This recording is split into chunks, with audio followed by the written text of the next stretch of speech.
ഖത്തറിലെ ഇന്ത്യൻ വിദ്യാർത്ഥികൾക്ക് ആശ്വാസമായി നോബിൾ ഇന്റർനാഷണൽ സ്കൂളിന്റെ പുതിയ ക്യാമ്പസ് ഈ മാസം 13-ന് ഉദ്ഘാടനം ചെയ്യും. ബുഖൈറിലാണ് 2000-ലേറെ വിദ്യാർത്ഥികളെ ഉൾക്കൊള്ളാൻ ശേഷിയുള്ള സ്കൂൾ പ്രവർത്തിക്കുന്നത്.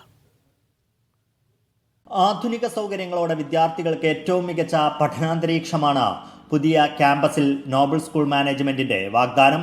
സ്മാർട്ട് ക്ലാസ് റൂമുകൾ, വിപുലമായ ലബോറട്ടറികൾ, വിശാലമായ ലൈബ്രറികൾ എന്നിവ സജ്ജീകരിച്ചിട്ടുണ്ട്. പാഠ്യേതര പ്രവർത്തനങ്ങൾക്കായി swimming pool, football turf, synthetic track തുടങ്ങിയവയും ഒരുക്കിയിരിക്കുന്നു.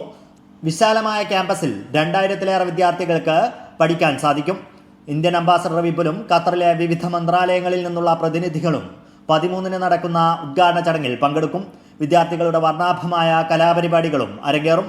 വാർത്താ സമ്മേളനത്തിൽ നോബിൾ സ്കൂൾ രക്ഷാധികാരി Ali Jasim Al Maliki, chairman Hussain Muhammad U, general secretary Basheer K P, finance director Shoukath Ali Taj, vice chairman advocate Abdul Rahim Kunnummal, principal Shibu Abdul Rasheed, vice principal Jayamohan Joy എന്നിവർ സംബന്ധിച്ചു. Media 1 Doha.